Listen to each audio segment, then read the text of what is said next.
ഇന്ന് ദൈവവചനം ഭാഗം ധ്യാനിക്കുന്ന ദൈവത്തിൻ്റെ വചനഭാഗം എബ്രായ ലേഖനം 2-ാം അധ്യായത്തിൽ നിന്നാണ്. നമുക്ക് എബ്രായ ലേഖനം 2-ാം അധ്യായം 1 മുതൽ 4 വരെയുള്ള വേദവാക്യങ്ങളാണ് ഇന്നത്തെ ചിന്തയ്ക്ക് ആധാരമായിട്ട് എടുക്കുന്നത്. എബ്രായ ലേഖനം 2-ാം അധ്യായം 1 മുതൽ 4 വരെയുള്ള വേദവാക്യങ്ങൾ ആരെങ്കിലും ഒരാൾ വായിക്കാമെങ്കിൽ നല്ലതാണ്. ശ്രദ്ധയോടെ ആയിരിക്കാം.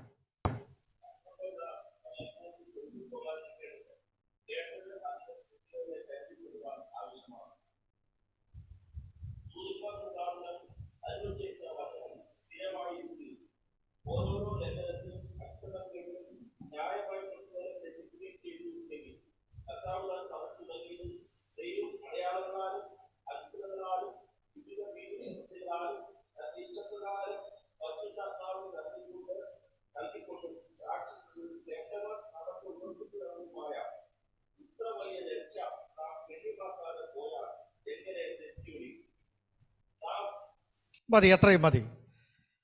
4-ാമത്തെ വാക്യം കൊണ്ട് ഇവിടെ നമുക്ക് ഒരു ചിന്തയ്ക്ക് അടിത്തറ പാകാൻ കർത്താവ് സഹായിക്കട്ടെ. ഈ വാക്യങ്ങൾ പല ആവർത്തികൾ നമ്മൾ വായിച്ചിട്ടുള്ള വേദഭാഗമാണ്. ഇന്ന് ഈ വചനത്തിൽ നിന്ന് വീണ്ടും പരിശുദ്ധാത്മാവ് നമ്മളോട് എന്താണ് പറയുന്നത് എന്ന് ശ്രദ്ധിക്കാനുള്ളൊരു മനസ്സ് നമുക്കുണ്ടാവട്ടെ എന്ന് ഞാൻ പ്രാർത്ഥിക്കുന്നു. അതുകൊണ്ട് ഒരു നിമിഷം ശാന്തമായി നമുക്കൊന്ന് പ്രാർത്ഥിക്കാമോ? നമ്മളോട് എപ്പോഴും എന്തെങ്കിലുമൊക്കെ സംസാരിപ്പാൻ ദൈവത്തിനുണ്ട്. അതുകൊണ്ട് ഇന്ന് നമ്മളോട് സംസാരിക്കുന്ന വചനം സ്വീകരിപ്പാനുള്ള മനസ്സ് എനിക്ക് തരണമേ എന്ന് നമുക്ക് ഓരോരുത്തർക്കും പ്രാർത്ഥിക്കാം. സ്വർഗസ്ഥനായ പിതാവേ, അങ്ങയുടെ വചനം ജീവനുള്ളതാണെന്നും ചൈതന്യമുള്ളതാണെന്നും അവിടുത്തെ വചനം പറയും. അത് ഞങ്ങളെ ജീവിപ്പിക്കുന്ന ആത്മാവാണ്. അത് ഞങ്ങളെ ചൈതന്യമുള്ളവരായി ജീവിപ്പിക്കുമാറാക്കുന്നതാണ്. അത് ഞങ്ങളെ ഗുണീകരിക്കുന്നതാണ്, ഞങ്ങളെ ശാസിക്കുന്നതാണ്, ഞങ്ങളെ സത്യത്തിൽ പരിശീലിപ്പിക്കുന്നതാണ്, നീതിയിൽ അഭ്യസിപ്പിക്കുന്നതാണെന്ന് ഞങ്ങൾ അറിയുന്നു. അതുകൊണ്ട് ഈ പ്രവൃത്തികളെല്ലാം ഞങ്ങളിൽ നടക്കുവാൻ അവിടുത്തെ ആത്മാവിന് ഞങ്ങളെ വിധേയപ്പെടുത്തുന്ന നാഥ, ഞങ്ങളെ സഹായിക്കണമേ. ഞങ്ങളോട് ഹൃദ്യമായി സംസാരിക്കണമേ. യേശു ക്രിസ്തുവിൻ്റെ നിസ്തുല്യ നാമത്തിൽ താഴ്മയോടെ അപേക്ഷിക്കുന്നു. ഈ പദത്തിൽ, ഈ വാക്യങ്ങളിലെ ചില വാക്കുകൾ ഓർപ്പിച്ചാൽ ആദ്യം പറയുന്ന വാക്ക് ഏതായിരിക്കും? ഇതിൽ ഏറ്റവും പ്രധാനപ്പെട്ട പ്രമേയം അവഗണിക്കരുത് എന്നൊരു പ്രമേയമാണ്. ശ്രദ്ധിക്കണമെന്നല്ല, അധികം ശ്രദ്ധയോടെ കരുതണമെന്ന.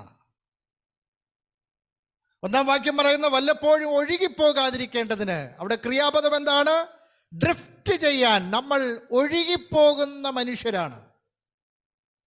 എന്തുകൊണ്ട് ഒഴുകുന്നു? കേട്ടത് ശ്രദ്ധയോടെ കരുതാത്തത് കൊണ്ട് ഒഴുകിപ്പോകുന്ന മനുഷ്യരാണ് നമ്മൾ. There is a tendency for all of us. കേട്ടത് എവിടെ നിന്നാണ്, ആരാണ് പറഞ്ഞത് എന്നൊക്കെയുള്ള സത്യങ്ങൾ ഇന്ന് നമുക്ക് ശ്രദ്ധിക്കാൻ കഴിയുമെന്ന് ഞാൻ ചിന്തിക്കുകയാണ്. ആരിൽ നിന്നാണ് കേട്ടത്? കേവലം കുറുപ്പിന്റെ വാക്കല്ല നമ്മൾ കേട്ടത്. കുറുപ്പിന്റെ ഉറപ്പിനെ കുറിച്ച് ആരെങ്കിലും കേട്ടിട്ടുണ്ടോ? കുറുപ്പ് പറഞ്ഞ ഉറപ്പല്ല ഇത്. ഒരു കാര്യത്തിൻ്റെ ആധികാരികത വർദ്ധിക്കുന്നത് ആ വ്യക്തിയുടെ ആധികാരികത അനുസരിച്ചാണ്. ആര് പറഞ്ഞു എന്നത് വളരെ പ്രധാനപ്പെട്ടതാണ്. അതുകൊണ്ട് ഇന്ന് ഇത്ര മഹത്തായ ഒരു രക്ഷയെക്കുറിച്ചാണ് ഇവിടെ ഇന്ന് പറയാനുള്ളത്. ദൈവം നമുക്കായി ഒരുക്കിയ മഹത്തായ രക്ഷയെ ഗണ്യമാക്കാതെ ഇരുന്നാൽ വേറെ ഒരു വഴി, വേറൊരു ഓപ്ഷൻ ഇല്ല എന്നതാണ് ഇതിലെ ഏറ്റവും പ്രധാനപ്പെട്ട പ്രമേയം എന്ന് ഞാൻ ചിന്തിക്കുന്നു. അതുകൊണ്ട് നമ്മൾ എപ്പോഴും കാര്യമായി ഡീൽ ചെയ്യേണ്ട ഒരു മനോഭാവത്തെ അതിജീവിക്കുവാൻ ഇന്ന് പരിശുദ്ധാത്മാവിൽ ആശ്രയിക്കണം. അത് അവഗണനാ മനോഭാവമാണ്, ഗൗരവബോധമില്ലായ്മയാണ്. Christian life is a serious business. ക്രിസ്തീയ ജീവിതം വളരെ ഗൗരവമുള്ള ഒരു ബിസിനസ്സാണ്. ആ ഗൗരവബോധം ഇന്ന് നമുക്കുണ്ടോ എന്ന് പരിശോധിക്കുവാനുള്ള ഒരു അവസരമായി ഈ വചനങ്ങളെ പരിശുദ്ധാത്മാവ് നമുക്ക് വിഭജിച്ച് തരട്ടെ എന്ന് ഞാൻ പ്രാർത്ഥിക്കുകയാണ്. അതുകൊണ്ട് ശ്രദ്ധയോടെ ഈ തിരുവെഴുത്തുകളെ നമുക്ക് പരിശോധിക്കാം. വളരെ ശ്രദ്ധയോടെ ഇരുന്നെങ്കിൽ നമുക്കതിൻ്റെ മനോഭാവങ്ങളെ, അതിലെ അന്തസത്ത ഉൾക്കൊള്ളാൻ കഴിയൂ എന്ന് ഞാൻ ചിന്തിക്കുകയാണ്. ഇതിൽ നമ്മളിൽ തന്നെ ഉള്ള ഒരു ടെൻഡൻസിയെ അതിജീവിക്കാനുള്ള ഒരു കൃപയാണ് നമുക്ക് വേണ്ടത്. ചില മനോഭാവങ്ങളെ അതിജീവിക്കുവാനുള്ള ഒരു കൃപയാണ് നമുക്ക് വേണ്ടത്. അതിൽ ഒരു പ്രധാനപ്പെട്ട കാര്യമാണ് നെഗ്ലിജൻസ് എന്ന ഒരു മനോഭാവം. നിങ്ങൾ എവിടെയെങ്കിലും റോഡിലൂടെ യാത്ര ചെയ്യുമ്പം ഇങ്ങനെ ഒരു വാക്ക് ശ്രദ്ധിച്ചിട്ടുണ്ടോ? ഇന്ന് ഞാൻ ഡ്രൈവ് ചെയ്ത് വരുമ്പം ഞാൻ ഈ ചോദ്യം ചോദിച്ചു. അവർക്കറിയില്ലായിരുന്നു ഞാൻ ഇതിവിടെ പറയാൻ വേണ്ടിയിട്ടാണ് ചോദിച്ചതെന്ന്. ഞാൻ ചോദിച്ചു, ഇങ്ങനെ ഒരു വാക്ക് കേട്ടിട്ടുണ്ടോ? ശ്രദ്ധ മരിക്കുമ്പോൾ അപകടം ജനിക്കുന്നുവെന്ന് വാക്ക് കേട്ടിട്ടുണ്ടോ? ആരെങ്കിലും കണ്ടിട്ടുണ്ടോ? അപൂർവമായി ചില സ്ഥലങ്ങളിൽ, എല്ലായിടത്തും ഒന്നും എഴുതി വച്ചിട്ടില്ല. പക്ഷെ ഇതൊരു വളരെ പ്രധാനപ്പെട്ടൊരു വാക്കായിട്ട് ഞാൻ ചിന്തിക്കുന്നു. ശരിക്കും റോഡിൽ നടക്കുന്ന അപകടങ്ങളുടെ 80% കാരണവും ശ്രദ്ധക്കുറവാണെന്നാണ് കണക്കുകൾ പറയുന്നത്. ഓർ ഇഫ് നോട്ട് മോർ, 80% കാരണം ശ്രദ്ധക്കുറവാണ്. അതുകൊണ്ട് ശ്രദ്ധക്കുറവ് ഡ്രൈവിംഗിൽ പറ്റിയാലും പോലും അപകടം അത് ഭീകരമാണ്. അതിലും ഭീകരമായ ഒരു കോൺസിക്വൻസ് ആണ് ഇവിടെ ശ്രദ്ധ കുറഞ്ഞാൽ സംഭവിക്കുന്നത് എന്നൊരു വാർണിംഗ് ആണ് ഈ വേദഭാഗവും നമുക്ക് തരുന്നത്. അതുകൊണ്ട് ശ്രദ്ധയോടെ ഈ വാക്കുകൾ നമുക്ക് കൈക്കൊള്ളുവാൻ ദൈവത്തിൻ്റെ ആത്മാവ് നമ്മെ സഹായിക്കട്ടെ. Therefore we ought to give the more earnest heed എന്നാണ്. ശ്രദ്ധിക്കാൻ പറഞ്ഞാൽ മതി, പക്ഷെ വളരെ ശ്രദ്ധിക്കണം. ഏണസ്റ്റായിട്ട് ശ്രദ്ധിക്കേണ്ടത് എന്തൊക്കെയാണ്? ഉറ്റുനോക്കേണ്ടത് എന്തുകൊണ്ടാണ്? അതുകൊണ്ട് നാം വല്ലപ്പോഴും ഒഴുകിപ്പോകാതിരിക്കേണ്ടതിന് കേട്ടത് അധികം ശ്രദ്ധയോടെ കരുതണം. അനേകർ ഇന്ന് രക്ഷയെ അവഗണിക്കുന്നു. ശ്രദ്ധയോടെ ദൈവം പറഞ്ഞ കാര്യങ്ങൾ അവഗണിച്ചുകൊണ്ട് ജീവിക്കുന്നു. നമ്മൾ എവിടെ നിന്നാണ് കേട്ടത്? എന്താണ് കേട്ടത്? എബ്രായ ലേഖനം 1-ാം അധ്യായം എടുത്തേ. ദൈവം പണ്ട് ഭാഗമായിട്ടും വിവിധമായിട്ടും പ്രവാചകന്മാർ മുഖാന്തരം അരുളി ചെയ്തിട്ട് ഈ അന്ത്യകാലത്ത് പുത്രൻ മുഖാന്തരം നമ്മളോട് അരുളി ചെയ്തിരിക്കുന്നു. ഈ വാക്യങ്ങളിൽ ഞാൻ പിന്നീട് ഇതിൻ്റെ അടിസ്ഥാനങ്ങൾ വരാം. ഈ 2 വാക്യങ്ങളിലൂടെ നമ്മളോട് പറയുന്ന നമ്മൾ ആരിൽ നിന്നാണ്, എന്താണ് ദൈവം അരുളി ചെയ്തത്? ദൈവം മനുഷ്യവർഗത്തോട് അരുളി ചെയ്യുന്ന ഈ പ്രധാനപ്പെട്ട കാര്യം എന്താണ്? This is about our salvation. നമ്മുടെ രക്ഷയെക്കുറിച്ചാണ്. നമ്മുടെ രക്ഷയ്ക്കായുള്ള വഴി തന്നെയല്ലേ പ്രവാചകന്മാർ മുഖാന്തരം അരുളി ചെയ്തത്? പുത്രൻ മുഖാന്തരം ലോകത്തോട് പറയുന്ന ദൈവത്തിന്റെ സന്ദേശം എന്താണ്? What is the message? ഈ അന്ത്യകാലത്ത് സ്പഷ്ടമായി ദൈവം പറയുന്ന വാക്കുകൾ എന്താണ്? സകല ഭൂവാസികളുമായുള്ളവരെ എങ്കലേക്ക് തിരിഞ്ഞ് രക്ഷപ്പെട്ടുകൊള്ളുവിനെന്നാണ്. ഇങ്ങ് വാ, ഞാൻ തരാം, ജീവജലം തരാം, സൗജന്യമായിട്ട് തരാം. ഇച്ഛിക്കുന്നവന് കൊടുക്കും. ദാഹിക്കുന്നവൻ വന്ന് ഇഷ്ടം പോലെ കുടിച്ചോളാനാ. Is it not what God is saying to all of us? അപ്പൊ ദൈവം ആണ് സംസാരിക്കുന്നത്. കേട്ടത് ആരിൽ നിന്നാണ്?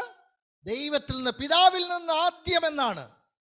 പിതാവായ ദൈവവും പുത്രനായ ദൈവവും പുത്രൻ മുഖാന്തരം ഇന്ന് അവസാനമായി, അന്തിമമായി ലോകത്തിന് രക്ഷയ്ക്കുള്ള വഴിയെ കൃത്യമായി ദൈവം ചെയ്തു, കൃത്യമായി ദൈവം സംസാരിച്ചു. ഇനി രക്ഷയ്ക്കായുള്ള വഴിക്കായിട്ട് വേറെ ഒരു വഴിയില്ല. പുത്രൻ മുഖാന്തരം. This is A final thing.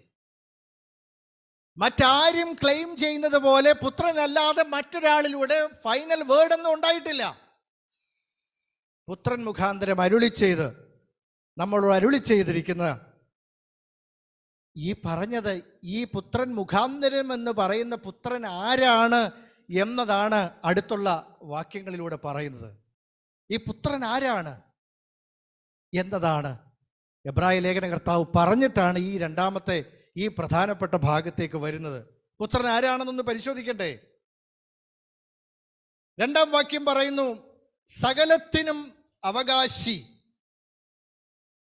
സകലത്തിനും അവകാശിയാക്കി വെച്ചു. ക്രിസ്തു മുഖാന്തരം ലോകത്തെ ഉണ്ടാക്കി. ദൈവത്തിൻ്റെ തേജസ്സിൻ്റെ പ്രഭയാണ് ക്രിസ്തു. ദൈവത്തിൻ്റെ തേജസ്സിൻ്റെ പ്രഭയാണ് ക്രിസ്തു. തത്വത്തിൻ്റെ മുദ്രയാണ് ക്രിസ്തു. ദൈവം എന്ന സബ്സ്റ്റൻസിന്റെ മുദ്ര എന്താണെന്ന് ചോദിച്ചാൽ ക്രിസ്തുവാണ്. തൻ്റെ ശക്തിയുള്ള വചനത്താൽ സകലത്തെയും വഹിക്കുന്നവനാണ് ക്രിസ്തു. പാപങ്ങൾക്ക് പരിഹാരമുണ്ടാക്കി. ആര്? ക്രിസ്തു. അതല്ലേ ഇവിടെ പറയുന്നത്, തൻ്റെ ശക്തിയുള്ള വചനത്തിൽ വഹിക്കുന്നവനും ആകൊണ്ട് പാപങ്ങൾക്ക് പരിഹാരമുണ്ടാക്കിയവൻ ക്രിസ്തു. ഉണ്ടാക്കിയ ശേഷം ഉയരത്തിൽ മഹിമയുടെ വലത്തുഭാഗത്തിരിക്കുന്നതാരാണ്? ക്രിസ്തു. അവൻ ദൈവദൂതന്മാരെക്കാൾ വിശിഷ്ടമായ നാമത്തിന് അവകാശിയായി തീർന്നതാരാണ്? ക്രിസ്തു. നീ എൻ്റെ പുത്രൻ, ഇന്ന് ഞാൻ നിന്നെ ജനിപ്പിച്ചിരിക്കുന്നു. ഇതൊരു ഉദ്ധരണിയാണ് പഴയ നിയമത്തിൽ നിന്ന്. ദൈവത്തിന് പുത്രൻ ഉണ്ടാകുമോ എന്ന ഒരു ആശയം പുതിയതല്ല. നീ എൻ്റെ പുത്രൻ, ഇന്ന് ഞാൻ നിന്നെ ജനിപ്പിച്ചിരിക്കുന്നു. ദൈവപുത്രനാണ് ക്രിസ്തു എന്ന സത്യത്തെയാണ് അവിടെ അടിവരയിടുന്നത്. ആദ്യജാതൻ എന്ന പേര്, ആദ്യജാതനെ ഭൂതലത്തിലേക്ക് പ്രവേശിപ്പിക്കുമ്പോൾ ദൈവത്തിൻ്റെ സകല ദൂതന്മാരും അവനെ നമസ്കരിക്കണമെന്ന് അരുളി ചെയ്തു. അപ്പോ ദൈവദൂതന്മാരുടെ ആരാധന പാത്രമാണ് ക്രിസ്തു. ദൈവദൂതന്മാരെക്കാൾ ശ്രേഷ്ഠനാണ് ക്രിസ്തു എന്ന സത്യത്തെ അടിവരയിടുന്നു. ഇങ്ങനെ താഴോട്ട് 8-ാമത്തെ വാക്യം, പുത്രനോട് ദൈവമേ നിന്റെ സിംഹാസനം എന്നേക്കുമുള്ളത്, എന്നേക്കുമുള്ള രാജത്വമുള്ള രാജാവ്, ദൈവത്തിൻ്റെ നിത്യരാജാവ് ആരാണെന്ന് ചോദിച്ചാൽ ക്രിസ്തു. നിന്റെ രാജത്വത്തിൻ്റെ ചെങ്കോൾ, നീതിയോടെ രാജ്യം ഭരിക്കുന്ന, നീതിയോടെ ഒരു രാജാവ് വാഴുന്ന കാലം ഭൂമിക്ക് വരുമെന്ന് എന്തെങ്കിലും ഒരു സ്വപ്നം ഉണ്ടെങ്കിൽ അത് ക്രിസ്തുവിലൂടെ മാത്രമേ നിറവേറപ്പെടാൻ പോകുന്നുള്ളൂ. ആ നീതിയുള്ള രാജാവ് ആരാണ്? ക്രിസ്തു. ഇതെല്ലാം പറഞ്ഞതിന് ശേഷം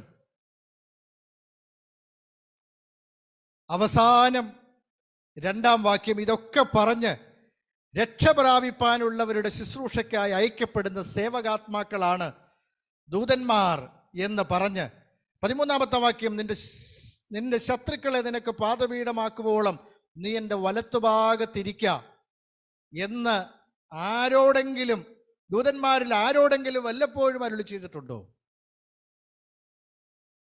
സകലവും ക്രിസ്തുവിന് കീഴ്പ്പെട്ടേ മതിയാകൂ. എല്ലാം ഇന്ന് ലോകരാജ്യത്വങ്ങൾ ക്രിസ്തുവിൻ്റെ രാജ്യത്വത്തിന് ഇന്ന് കീഴ്പ്പെട്ടിട്ടില്ല. സ്വർലോകരുടെയും ഭൂലോകരുടെയും അധോലോകരുടെയും മുഴങ്കാലൊക്കെയും മടങ്ങുന്ന നാമം ആരുടെ മുമ്പിലാണ്? ക്രിസ്തുവിൻ്റെ മുമ്പിലാണ്. പക്ഷെ ഇതെല്ലാം നമ്മുടെ രക്ഷയുടെ ആധാരമാണ്. ഈ യാഥാർത്ഥ്യങ്ങളെ മുമ്പിൽ വെച്ചുകൊണ്ടാണ് നമ്മൾ ചിന്തിക്കുന്നത്. ദൈവം സംസാരിച്ചു, പുത്രൻ നിവർത്തിച്ചു, സകലത്തിൻ്റെയും ആധാരമായ ക്രിസ്തുവാണ് നമ്മുടെ രക്ഷ നിവർത്തിച്ചത്. കേവലം ഒരു മനുഷ്യനായിരുന്നെങ്കിൽ ലോകത്തിലുള്ള സകല മനുഷ്യർക്കും അത് രക്ഷയായി വരില്ല. ഒത്തിരി പേരെ ഈ ജയിലിലിട്ട് ക്രൂരമായി മർദ്ദിച്ചു കൊല്ലുന്ന കാര്യങ്ങളൊക്കെ നമ്മൾ വായിക്കാറുണ്ട്, കേൾക്കാറുണ്ട്. കേവലം ഒരു മനുഷ്യന്റെ യാഗത്തിന് ലോകവ്യാപകമായ ഒരു ഇമ്പാക്റ്റ് അങ്ങനെ ഉണ്ടാക്കാൻ കഴിയില്ല. ന്യൂസ് ആകുമെങ്കിലും.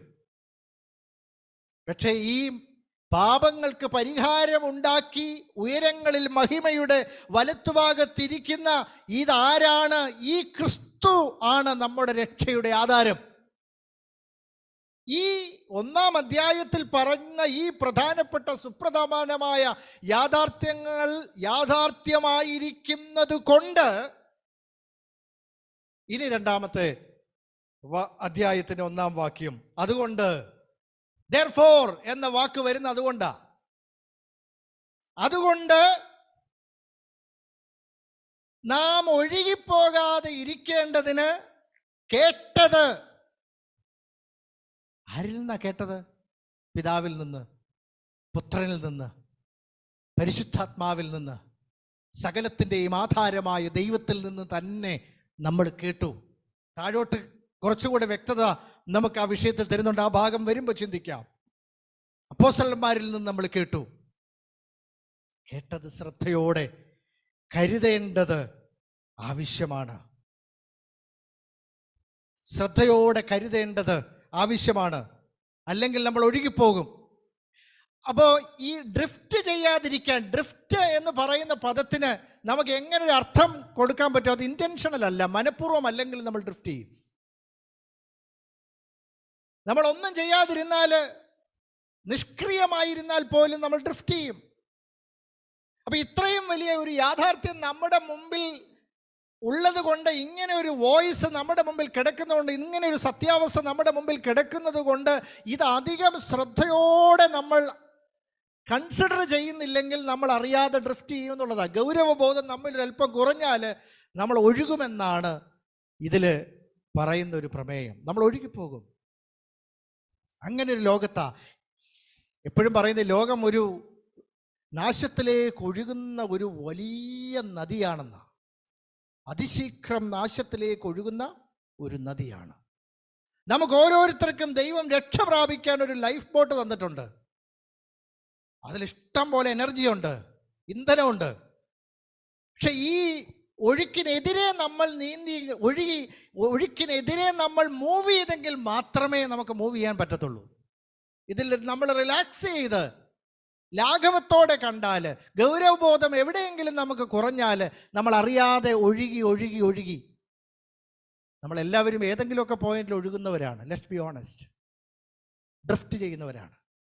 പക്ഷേ അധിക ദൂരം നമ്മൾ അങ്ങനെ ഡ്രിഫ്റ്റ് ചെയ്ത് പോയാൽ ഇതിൻ്റെ അന്തം നാശമാണ്, നാശമല്ലാതെ വേറൊന്നും ശേഷിക്കുന്നില്ല എന്ന ബോധം നമ്മുടെ മനസ്സിൽ കരുതി ക്രിസ്തീയ ജീവിതത്തെ അതീവ ഗൗരവത്തോടെ കരുതുകയും ആത്മീയ സത്യങ്ങളെ മറ്റുള്ള എല്ലാറ്റിനേക്കാളും ശ്രേഷ്ഠമായി കാണണമെന്നുമുള്ള ആ ഒരു ശക്തമായ വചനം ഇന്ന് നമ്മുടെ ഹൃദയത്തിൽ പ്രകാശിക്കട്ടെ. അത്രയും ഗൗരവബോധം വചനത്തിന് രക്ഷയ്ക്ക് നമ്മൾ നൽകിയിട്ടുണ്ടോ? അത്രയ്ക്കുമുള്ള ഒരു ബോധത്തോടെ ജീവിക്കാൻ നമുക്ക് കഴിയുന്നുണ്ടോ? ആ ഒരു ഉറപ്പ്, നമ്മൾ അതിനെ സ്നേഹിക്കുന്നുണ്ടോ? ഇത്രമാത്രം തീവ്രത കൊടുക്കാൻ തക്കവണ്ണം തീവ്രത ഈ നമ്മുടെ രക്ഷയ്ക്ക് എത്ര പേർ ഇന്ന് കൊടുക്കുന്നു? നമ്മൾ അതിനെ ഓർത്ത് അത്ഭുതം കൂറുന്നുണ്ടോ? പിന്നെ മാർവൽ എന്നൊരു വാക്ക്, നമ്മൾ ശിഷ്യന്മാർ വലിയ കെട്ടിടങ്ങൾ കണ്ടപ്പോൾ നോക്കി ഇങ്ങനെ കണ്ണു തുറന്ന് പറഞ്ഞു, അയ്യോ കർത്താവേ നോക്കണേ, എത്ര വലിയ കെട്ടിടം! ദേവാലയത്തിൻ്റെ മനോഹാരിത കണ്ടുകൊണ്ട് ചോദിച്ചു. ഇപ്പോൾ കർത്താവ് അതിനെ കണ്ട് ഇത്ര വലിയ പണി, ലോകത്തിലെ അക്ഷരാർത്ഥത്തിൽ വലിയ പണി തന്നെയായിരുന്നു. അതിനെ ഓർത്ത് ശിഷ്യന്മാർ മാർവൽ ചെയ്തു, അത്ഭുതപ്പെട്ട് ചോദിച്ചു, എത്ര വലിയ പണി! നമ്മൾ ലോകത്തിലെ വലിയ വലിയ അച്ചീവ്മെന്റ്സിനെ കണ്ട്, താജ്മഹലിനെ കണ്ട്, ചൈനയിലെ വൻമതിലിനെ കണ്ട് അത്ഭുതം കൂറാറുണ്ട്. മനുഷ്യന്റെ അച്ചീവ്മെന്റുകളെ കണ്ട് അത്ഭുതം കൂറാറുണ്ട്. ദൈവം ഒരുക്കിയ ഇത്ര വലിയ രക്ഷയെ നോക്കിക്കൊണ്ട് അതിനെ നമ്മൾ അത്ഭുതം കൂറുന്നുണ്ടോ? Do you marvel at it?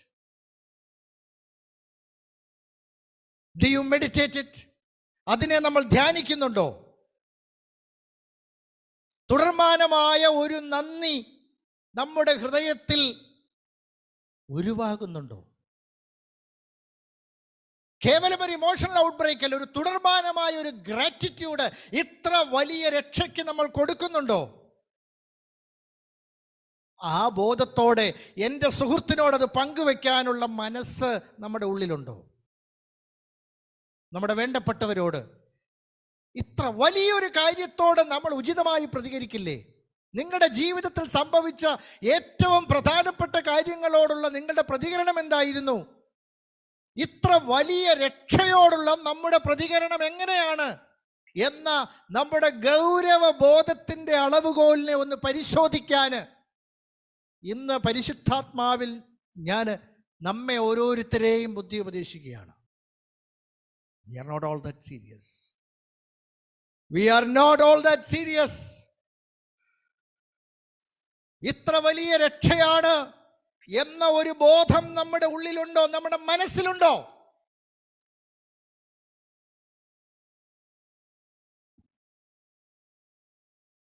നിങ്ങളുടെ വീട്ടില് നിങ്ങളുടെ കാറിൻ്റെ പേപ്പറും നിങ്ങളുടെ കാറിൻ്റെ ഡോക്യുമെന്റ്, നിങ്ങളുടെ വീടിൻ്റെ ആധാരം രജിസ്റ്റർ ഓഫീസിൽ പോയി എഴുതിയിട്ട് നിങ്ങൾ ചുമ്മാ വലിച്ചെറിയുമോ? എത്ര പേര് വലിച്ചെറിയും? Let me see you hand. Register ഓഫീസിൽ പോയി എല്ലാം ചെയ്തു, ചുമ്മാ അത് എവിടെയെങ്കിലും എറിഞ്ഞിട്ട് പോവോ? സർട്ടിഫിക്കറ്റുകളൊക്കെ അറിയാതെ കളഞ്ഞു പോയവരെയും വലിച്ചെറിഞ്ഞതിനെ കുറിച്ചൊക്കെ ഞാൻ കേട്ടിട്ടുണ്ട്.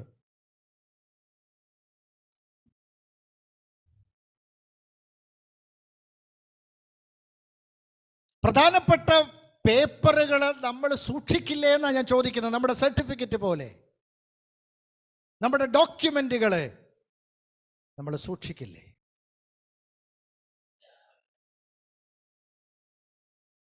പക്ഷേ ഇത്ര വലിയ രക്ഷയെ എത്രമാത്രം നമ്മൾ ഗണ്യമാക്കുന്നു,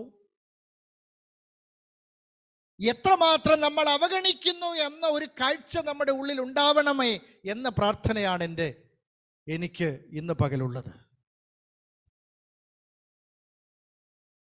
As I was riding the scooter, I was asking this question to myself. ഞാൻ എന്നോട് ഈ ചോദ്യം ചോദിച്ച് എൻ്റെ ഉള്ളിലൊരു വേദന ഉണ്ടായി എന്ന് ഞാൻ നിങ്ങളോട് പറയട്ടെ.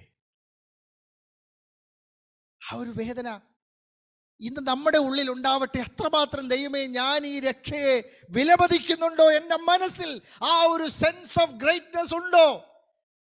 പരിശുദ്ധാത്മാവ് തന്നെ ഈ ഒരു കൺവിക്ഷൻ നമുക്ക് തരണം. നമ്മളൊക്കെ രോഗത്തെ അവഗണിക്കാറുണ്ട്. ഡയബറ്റീസ് ആണ്, ശ്രദ്ധിക്കണം എന്ന് പറയാറുണ്ട്. എൻ്റെ വൈഫിനോട് ഞാൻ പറയാറുണ്ട്, ശ്രദ്ധിക്കണം. പക്ഷേ ചിലപ്പോൾ മധുരം വാങ്ങിച്ചു കൊടുക്കുകയും ചെയ്യും, ഞാൻ അറിയാതെ തിന്നുകയും ചെയ്യും. ഇപ്പം ഡയബറ്റീസ് കൂടിയാൽ രോഗം വരും, കോൺസിക്വൻസ് വരുമെന്ന് നമുക്കറിയാം. പക്ഷേ അതാണോ ഗൗരവം? നമ്മുടെ രക്ഷയാണോ ഗൗരവം? ഏതാണെന്നുള്ളൊരു കാഴ്ച നമ്മുടെ ഉള്ളിൽ ഉണ്ടാവട്ടെ. രോഗം ശ്രദ്ധിക്കണം കേട്ടോ, വെള്ളം കുടിക്കണം കേട്ടോ, ഓയിലി ഫുഡ് അവോയ്ഡ് ചെയ്യണം, ഹാർട്ടിൻ്റെ പ്രോബ്ലം ഉണ്ടെങ്കിൽ ഇങ്ങനെയുള്ള വാർണിങ്ങുകൾ നമ്മൾ കൊടുക്കാറുണ്ട്. വെയിൽ കൊള്ളരുത്, ഇങ്ങനെയുള്ള ഒരു വാർണിംഗ് പോലൊരു വാർണിംഗ് അല്ല പ്രിയരേ ഇത്. അതിനൊക്കെ ചിലപ്പോൾ എന്തെങ്കിലുമൊക്കെ രക്ഷയുണ്ടാവും. നമുക്കിന്ന് ഹോസ്പിറ്റലും സംവിധാനങ്ങളും കുറച്ചൊക്കെ ഒരു രക്ഷയ്ക്കുള്ള ഓപ്ഷൻസ് ഉണ്ട്, കുറച്ചൊക്കെ മെഡിക്കൽ സംവിധാനങ്ങൾ ഉണ്ടായിരിക്കാം. പക്ഷെ ഇത് നെഗ്ലക്റ്റ് ചെയ്താൽ തെറ്റിയൊഴിയാൻ വേറെ വഴിയില്ലെന്നുള്ള വചനമാണ് ഇന്ന് നമ്മുടെ ഹൃദയത്തിൽ എഴുതപ്പെടേണ്ടത്. അതുകൊണ്ട് എൻ്റെ പ്രിയരെ, നിങ്ങൾ അവഗണിക്കരുത്. എന്തിനെ? രക്ഷയിൽ ആലേഖനം ചെയ്യപ്പെട്ടിട്ടുള്ള അനന്തമായ സത്യങ്ങളെ നിങ്ങൾ അവഗണിക്കരുത്. എന്തൊക്കെയാണ് നമ്മൾ അവഗണിക്കേണ്ടാത്തത്? അവഗണനയോടെ നമ്മൾ കാണരുത്. എന്ത്? നിങ്ങളോടുള്ള, എന്നോടുള്ള ദൈവസ്നേഹത്തെ ഞാൻ അവഗണിക്കരുത്. I must not neglect it. ഞാനും നിങ്ങളും ക്ഷമിക്കപ്പെട്ടവരാണ് എന്ന യാഥാർത്ഥ്യത്തെ അവഗണിച്ചുകൊണ്ടാണോ, പാപക്ഷമ ലഭിക്കപ്പെട്ടവരാണ് ഞാൻ എന്ന സത്യത്തെ അവഗണിച്ചാണോ ഞാൻ ജീവിക്കുന്നതെന്ന് ഞാൻ എന്നോട് ചോദിക്കേണ്ടിയിരിക്കുന്നു. എന്നെ ദൈവം സ്വീകരിച്ചു കേട്ടോ. ദൈവം എന്നെ കൈക്കൊണ്ടു. ദൈവം എന്നെ സംരക്ഷിക്കുന്നു എന്ന യാഥാർത്ഥ്യത്തെ അവഗണിച്ചാണോ ഞാൻ ജീവിക്കുന്നത്? ഞാൻ ജീവിക്കരുത്. ഞാൻ അങ്ങനെ ജീവിക്കരുത്. ദൈവം എന്നെ ഓരോ ദിനങ്ങളിലും ശക്തീകരിക്കുന്നുണ്ട് എന്ന യാഥാർത്ഥ്യത്തെ അവഗണിച്ചുകൊണ്ട് ഞാൻ ജീവിക്കരുത്. സർവശക്തനായ ദൈവമാണ് എൻ്റെ വഴികാട്ടി, എന്നെ അവിടെ നിന്ന് നയിക്കുന്നുണ്ട് എന്ന സത്യത്തെ അവഗണിച്ചാണോ നമ്മൾ ജീവിക്കുന്നത്? ഇതെല്ലാം നമ്മുടെ രക്ഷയുടെ ഭാഗമാണെന്ന് ഞാൻ പറയട്ടെ. ഇന്ന് നമ്മൾ പാടി 7 അല്ല 70 ഇരട്ടി ചൂളയുടെ ഉള്ളിലാണെങ്കിലും വന്ന് നമ്മളെ രക്ഷിക്കുന്നവനാണ് കർത്താവ് എന്നുള്ള സത്യത്തെ നമ്മൾ പാടി. പക്ഷെ ഞാൻ പറയട്ടെ, ശദ്രക്കും മേശക്കിനും അബേദ്നെഗോവിന്റെയും ആ തീച്ചൂളയിൽ ഇറങ്ങി അവരെ രക്ഷിച്ചതിനേക്കാൾ വലിയ രക്ഷയാണ് ക്രിസ്തുയേശുവിൽ നമുക്ക് ദൈവം തന്ന രക്ഷ. അന്ന് നോഹയെയും കുടുംബത്തെയും ആ രക്ഷിച്ച കർത്താവ് ആ കപ്പലുണ്ടാക്കാനുള്ള ആഹ്വാനം കൊടുത്ത് അവരെ രക്ഷിച്ചത് വലിയ രക്ഷ തന്നെയാണ്. പക്ഷെ അതിലും വലിയ രക്ഷയാണ് പുത്രനിലൂടെ നമുക്ക് തന്ന രക്ഷ എന്ന ബോധം നമ്മുടെ ഉള്ളിൽ ഇല്ലാതെ പോയാൽ there is no other go. അതുകൊണ്ട് പരിശുദ്ധാത്മാവ് ഇന്ന് നമ്മളെ ഓർപ്പിക്കുന്നത് നമ്മുടെ രക്ഷയെക്കുറിച്ചുള്ള മഹത്വം ആരായാനായിട്ട് നമ്മൾ അടുത്തു ചെന്ന് ശ്രദ്ധിക്കണമെന്ന്. നമ്മുടെ ഉള്ളിൽ പൊങ്ങി വരുന്ന ഒരു അവഗണനാ മനോഭാവത്തെ ഫൈറ്റ് ചെയ്തില്ലെങ്കിൽ അത് ഡേഞ്ചറസ് ആണ് എന്ന സത്യത്തെ പരിശുദ്ധാത്മാവിന്ന് ഓർപ്പിക്കുക. കണ്ടംനേഷന് വേണ്ടിയിട്ടല്ല. This is so serious. ദാനിയേലിനെ സിംഹക്കൂട്ടിൽ നിന്ന് രക്ഷിച്ചതിനേക്കാൾ വലിയ രക്ഷയായിരുന്നു അത്. ബൈബിളിൽ ഒരുപാട് മഹത്തരമായ സ്റ്റോറീസ് നമ്മൾ കാണുന്നുണ്ട്. അതെല്ലാം രക്ഷയുടെ ഓരോ മുഖങ്ങളാണ്. രോഗത്തിൽ നിന്നുള്ള വിടുതൽ കാണുന്നുണ്ട്. അതിനേക്കാൾ വലിയ രക്ഷയാണ് കർത്താവ് നമുക്കായി ഒരുക്കിയത്. അതുകൊണ്ട് കർത്താവ് നമ്മുടെ രക്ഷയ്ക്കായി ഒരുക്കിയ ഈ മഹായാഗത്തെ അല്ലെങ്കിൽ ത്യാഗത്തെ അവഗണിക്കരുത് നമ്മൾ. ഇത് ഒരു സെൽഫ് എക്സാമിനേഷന് വേണ്ടിയിട്ടുള്ള ഒരു സത്യമായിട്ട് നിങ്ങൾ ഇന്ന് ഹൃദയത്തിൽ കരുതണമെന്ന് ഞാൻ ദൈവസ്നേഹത്തിൽ ഓർപ്പിക്കുന്നു. നമ്മുടെ അക്കൗണ്ടിൽ അറിയാതെ ആരെങ്കിലും കുറച്ച് പണം നിക്ഷേപിച്ചാൽ നമുക്ക് എത്ര വലിയ സന്തോഷമാണ് അല്ലേ? പക്ഷെ നമ്മുടെ അക്കൗണ്ടിൽ ക്രെഡിറ്റ് ആയ ഒരു ഇംപ്യൂട്ടഡ് റൈച്ചസ്നെസ് ഉണ്ട്. അത് ക്രിസ്തുവിൻ്റെ നീതിയാണ്. കണക്കിട്ടുന്ന് തന്നെയാണ്. അത് 1 ലക്ഷമോ 2 ലക്ഷമോ തരുന്ന പോലെ അല്ല പ്രിയരെ. പക്ഷെ ഇത്ര വലിയൊരു ക്രെഡിറ്റ് നമുക്ക് വന്നത് അവഗണിക്കരുത് എന്ന സത്യമാണ് വചനം നമ്മളോട് പറയുന്നത്. അതിനെ ചെറുതായി കാണരുത്, അതിനെ ലാഘവത്തോടെ കാണരുത്. വിശ്വാസത്താൽ നമ്മുടെ അക്കൗണ്ടിലേക്ക് ക്രെഡിറ്റ് ആയ ഈ വലിയ നീതിയെ നമ്മൾ ഒരിക്കലും ചെറുതായി അവഗണിച്ചുകൊണ്ട് ജീവിക്കരുത്. ഈ അവഗണന, ഈ ഓരോരോ അവഗണനകളും നമ്മുടെ രക്ഷയെ ചെറുതായി കാണുന്നത് പോലെ തന്നെയാണ്, അവഗണിക്കുന്നതിന് സമാനമാണ് എന്ന സത്യത്തെ ഞാൻ അതോടൊപ്പം ഓർമ്മിപ്പിക്കുകയാണ്. ദൈവക്രോധത്തിൽ നിന്ന് നമ്മളെ രക്ഷിച്ചത് ചെറുതല്ല. ദൈവക്രോധത്തിൽ നിന്ന് നമ്മളെ രക്ഷിച്ചത് ബൈബിളിൽ നമ്മൾ കാണുന്ന ഇന്ന് പാടിയ പാട്ടിനേക്കാളും വലിയതായ രക്ഷയാണ് നമുക്ക് ദൈവക്രോധത്തിൽ നിന്ന് ദൈവം രക്ഷിച്ചത് എന്ന സത്യം. പക്ഷെ അത് അടുത്ത് ചെന്ന് വളരെ ശ്രദ്ധിക്കുന്നുമെങ്കിലേ നമുക്കത് മനസ്സിലാക്കാൻ കഴിയൂ. നമ്മുടെ ആത്മാവിന് ഈ സത്യങ്ങൾ തെളിവായി വെളിപ്പെടട്ടെ എന്ന് ഞാൻ പ്രാർത്ഥിക്കുന്നു. ഇന്ന് നമ്മളെ നോക്കി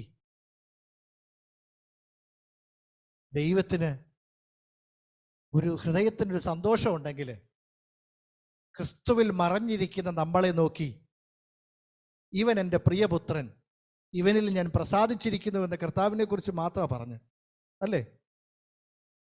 ഇന്ന് ക്രിസ്തുവിൽ നമ്മൾ മറഞ്ഞിരിക്കുമെങ്കിൽ നമ്മളെ നോക്കിയും കർത്താവ് എന്താ പറയുന്നത്? നമ്മുടെ നീതി കൊണ്ടല്ല, പക്ഷെ ആ ക്രിസ്തുവിൽ അബൈഡ് ചെയ്ത് നമ്മൾ മറഞ്ഞിരിക്കുമെങ്കിൽ നമ്മളെ നോക്കിയും ദൈവത്തിൻ്റെ സ്മൈല് അതാണ്. ഇന്ന് ക്രിസ്തുവേശുവാകുന്ന കണ്ണാടിയിലൂടെ ദൈവം നമ്മളെ നോക്കുമ്പം ദൈവത്തിൻ്റെ മുഖത്ത് റാത്തല്ല, കോപമല്ല ഉള്ളത്, സ്നേഹമാണ്, സ്മൈലാണ്, രക്ഷിക്കാനുള്ള മനസ്സാണുള്ളതെന്ന് ഞാൻ പറയട്ടെ.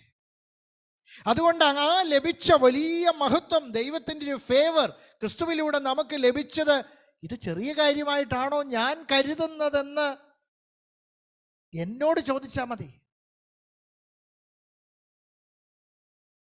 എനിക്ക് പരിശുദ്ധാത്മാവിനെ തന്നത് പിതാവിനോടും പുത്രനോടും പരിശുദ്ധാത്മാവിനോടുമുള്ള എൻ്റെ കൂട്ടായ്മ. എബ്രായ ലേഖനത്തിലെ ഏറ്റവും പ്രധാനപ്പെട്ട ഒരു വാക്യം എന്താണ്? തക്ക സമയത്ത് കൃപ ലഭിക്കേണ്ടതിന് കൃപാസനത്തോട്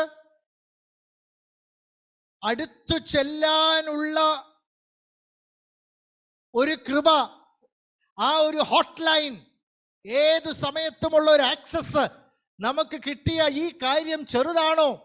എനിക്കിപ്പോൾ വേണമെങ്കിലും പ്രധാനമന്ത്രിയെ വിളിക്കാമെന്ന് ആർക്ക് പറയാൻ പറ്റും? പ്രൈവറ്റ് സെക്രട്ടറിക്ക് ഏറ്റവും അടുത്ത് നിൽക്കുന്ന ആളുകൾക്ക് മാത്രമേ കഴിയൂ. ഇന്ത്യൻ പ്രധാനമന്ത്രി എങ്ങനെ വിളിക്കാൻ പറ്റുമോ? ഏതെങ്കിലും വലിയ ആളുകളെ നമുക്കൊന്ന് വിളിക്കാൻ പോലുള്ള സ്വാതന്ത്ര്യമില്ല, പക്ഷെ എപ്പോൾ വേണമെങ്കിലും കടന്നു ചെല്ലാനുള്ള ഒരു സ്വാതന്ത്ര്യം നമുക്കുണ്ട്. ഇത് ചെറിയ കാര്യമായിട്ട് ഞാൻ എൻ്റെ ഹൃദയത്തിൽ കാണുന്നുണ്ടോ? എത്രമാത്രം ഗൗരവത്തോടെ ഈ അവസരത്തെ ഞാൻ ഉപയോഗിക്കുന്നുണ്ട് എന്ന ചിന്ത ഇന്ന് നമ്മുടെ ഹൃദയത്തെ ഭരിക്കട്ടെ എന്ന് ഞാൻ കർത്താവിൽ ആഗ്രഹിക്കുന്നു.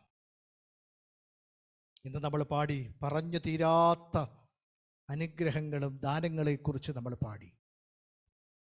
പറഞ്ഞു തീരുകയല്ല, ഒരിക്കലും തീരാത്ത നിക്ഷേപങ്ങൾ ക്രിസ്തുവിലുണ്ട്. ഈ നിക്ഷേപങ്ങളൊക്കെ നമുക്ക് യേശുക്രിസ്തുവിൽ വാഗ്ദത്തം ചെയ്തു. ഈ ദിവസങ്ങളിൽ നമ്മൾ ബൈബിൾ സ്റ്റഡിയിൽ പഠിക്കുന്ന കാര്യം നമ്മൾ എഫേസ്യ ലേഖനത്തിൽ നിന്നാണ്. എഫേസ്യ ലേഖനത്തിൽ സ്വർഗത്തിലെ സകല ആത്മീയ അനുഗ്രഹത്താലും എന്ന ഉള്ള വാക്ക് 1-ാം അധ്യായത്തിൽ നിന്നാണ് നമ്മൾ പഠിച്ചത്. സകല ആത്മീയ അനുഗ്രഹം എന്ന് പറഞ്ഞാൽ എന്താണ്?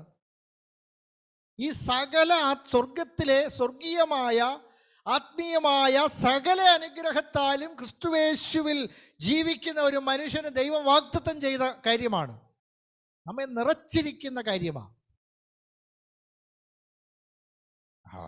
അതൊന്നും അത്ര വലിയ കാര്യമല്ല. എന്നതാണോ എൻ്റെ മനോഭാവമെന്ന് ഇന്ന് പരിശോധിക്കാനുള്ളൊരു അവസരമായി എടുക്കണമേ. സ്വർഗീയ നിധികളെ നമ്മൾ ചെറുതായി കാണുന്നുണ്ടോ?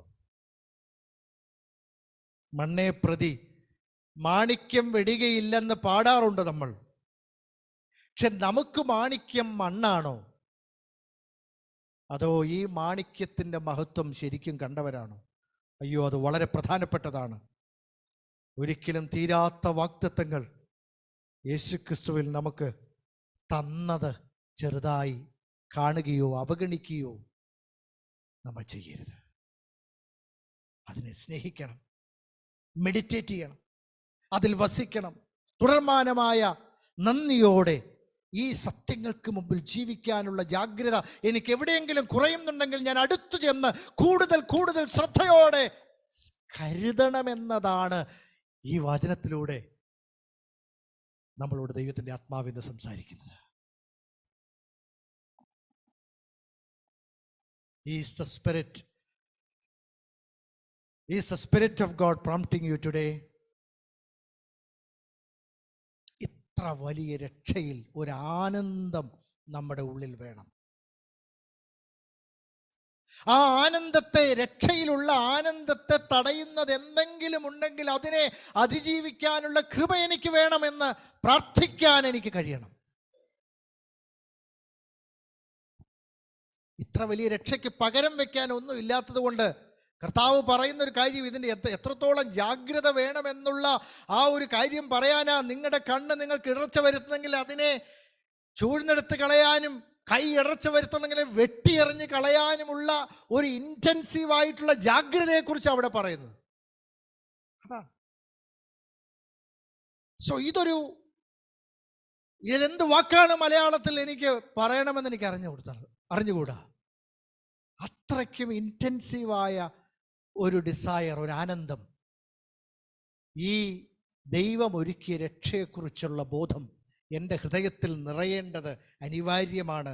ഇതിനെ ഇത്ര വലിയ മഹത്തരമായ, ഇത്ര വലിയ രക്ഷ എന്ന് പറയുമ്പോൾ, ഇത്രമാത്രം മഹത്തരമായ ഈ രക്ഷ എന്ന് നമ്മൾ കേട്ടു. നമ്മുടെ പാപക്ഷമയെക്കുറിച്ച് കേട്ടു, ദൈവം സ്വീകരിച്ചതിനെ കുറിച്ച് കേട്ടു, നമ്മളോട് ക്ഷമിച്ചതിനെ കുറിച്ച് കേട്ടു, ദൈവക്രോധത്തിൽ നമ്മളെ രക്ഷിച്ചതിനെ കുറിച്ച് കേട്ടു. ഇതിനോട് ഒത്തിരി നമുക്ക് ആഡ് ചെയ്യാം. രക്ഷയുടെ ഭാഗമാണതെല്ലാം. ഇത്ര വലിയ മഹത്തരമായ ഒരു കാര്യം കണ്ടിട്ട് അതിനെ പുറംതിരിഞ്ഞ് നടക്കുകയാണെങ്കിൽ, എന്തിനാ നമ്മുടെ വീട്ടിലൊരു കുഞ്ഞ് വന്ന് നമ്മളൊന്നൊരല്പം മൈൻഡ് ചെയ്തില്ലെങ്കിൽ നമ്മുടെ ആ കുഞ്ഞിന്റെ മനോഭാവം എന്താണ്?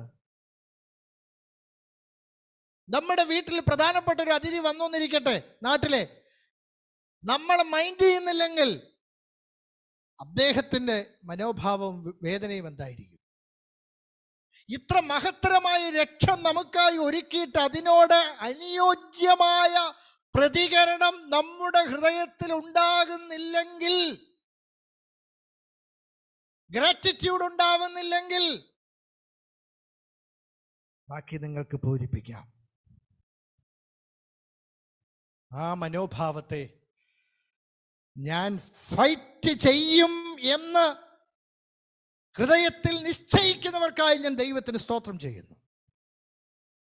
അവഗണിക്കാൻ എനിക്കിടവരരുതേ എന്ന് പ്രാർത്ഥിക്കുന്നവർക്കായി, എന്ന് വേദനിക്കുന്നവർക്കായി ഞാൻ ദൈവത്തിന് സ്തോത്രം ചെയ്യുന്നു. This is the prayer I have four myself.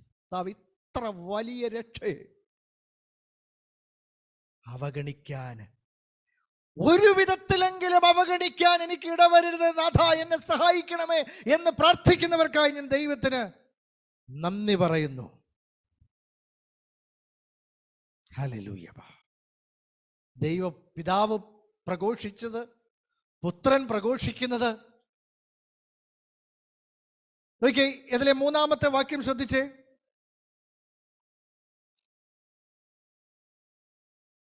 കർത്താവ് താൻ പറഞ്ഞു തുടങ്ങിയതും ദൈവം അടയാളങ്ങളാലും അത്ഭുതങ്ങളാലും വിവിധ വീര്യപ്രവൃത്തികളാലും തൻ്റെ ഇഷ്ടപ്രകാരം പരിശുദ്ധാത്മാവിനെ നൽകിക്കൊണ്ടും സാക്ഷി നിന്നതും, ഇത്രയും അധികം വ്യക്തതയോടെ സാക്ഷി നിന്നതും കേട്ടവർ നമുക്ക് ഉറപ്പിച്ചു തന്ന ഇത്ര വലിയ രക്ഷ എന്നാണ് പറയുന്നത്. അപ്പൊ ഈ രക്ഷയുടെ അടിത്തറകളെ കുറിച്ച്, ഇതിന്റെ സത്യസന്ധതയെക്കുറിച്ച് അവിടെ വ്യക്തമാക്കുന്നത്. കേവലം മനോരമയിൽ വന്ന ഒരു വാർത്തയായിട്ടല്ല. ചില വാർത്ത, സത്യസന്ധമായ പല കാര്യങ്ങളും വന്നങ്ങ് പോയി.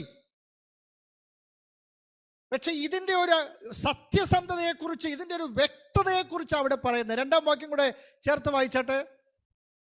ദൂതന്മാർ മുഖാന്തരം അരുളി ചെയ്ത വചനം സ്ഥിരമായിരിക്കുകയും ഓരോരോ ലംഘനത്തിനും അനുസരണക്കേടിനും ന്യായമായ പ്രതിഫലം ലഭിക്കുകയും ചെയ്തുവെങ്കിൽ, ഇതെല്ലാം പറയുന്നത് എന്താണ്? മോശയ്ക്ക് കൊടുത്ത ന്യായപ്രമാണത്തിൽ അതിൽ പറഞ്ഞൊരു കാര്യം തെറ്റിച്ച് ചെയ്താൽ അതിന് അപ്പ ശിക്ഷയുണ്ടായിരുന്നു. കല്ലെറിഞ്ഞ് കൊല്ലണമെന്ന് പറഞ്ഞാൽ കൊല്ലുമായിരുന്നു. ഇത്രയും ഗൗരവമുള്ള ഒരു കാര്യമാണ് അതിനേക്കാൾ ഗൗരവമുള്ളതാണ് ഉള്ള ഒരു കാര്യമാണ് നമുക്കായി ഒരുക്കിയ രക്ഷ എന്ന കാര്യത്തെ അടിവരയിട്ട് പറയുകയാണ്. അതുകൊണ്ട് ഇതിനെ അവഗണിക്കുന്ന മനോഭാവം എവിടെയെങ്കിലും നമ്മുടെ ഹൃദയത്തിൽ മുളയ്ക്കുന്നുണ്ടെങ്കിൽ അതിനെ നുള്ളിക്കളയണം എന്നതാണ് ഇതിലെ പ്രമേയം.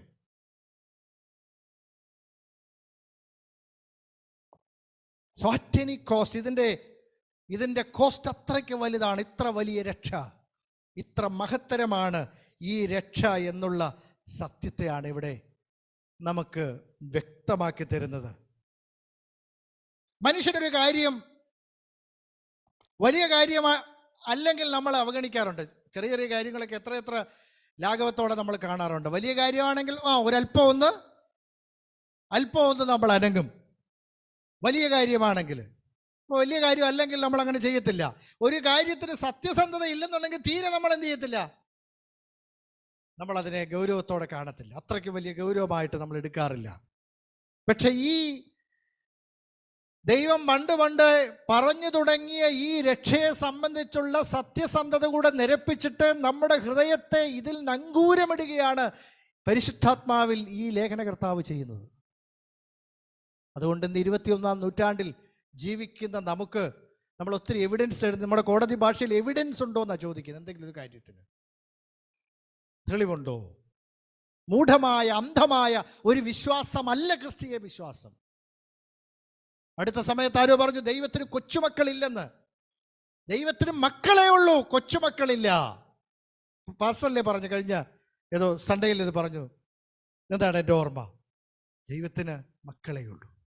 ഈ സത്യത്തിൻ്റെ അടിസ്ഥാനത്തിൽ സ്വർഗത്തിൽ നിന്ന് ജനിക്കുന്ന മക്കൾ, ക്രിസ്തീയ വിശ്വാസത്തിൻ്റെ ഒരു അടിത്തറ അതാണ്.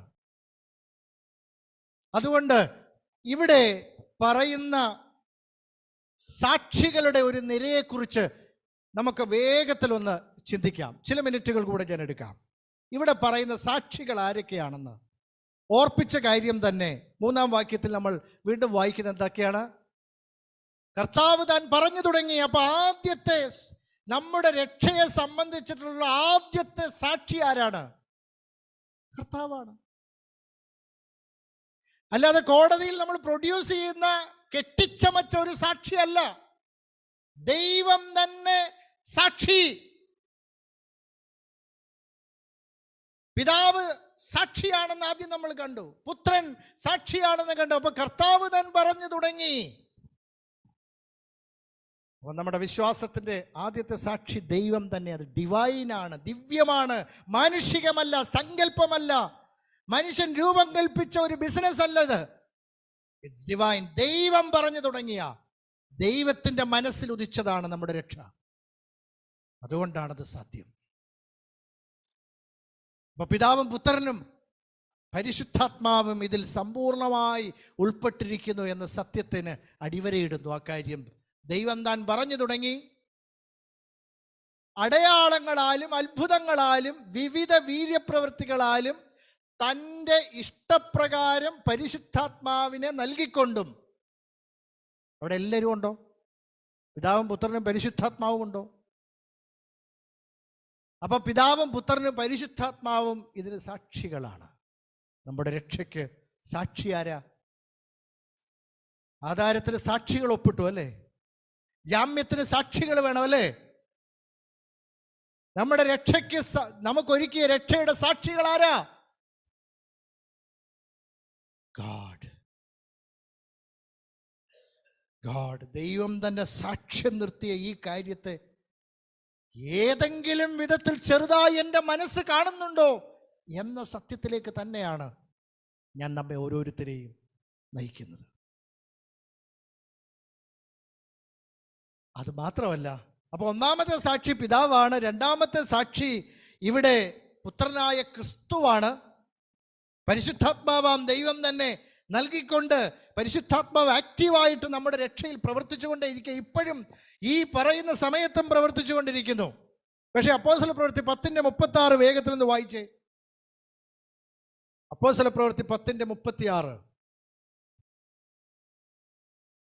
It's a very beautiful verse.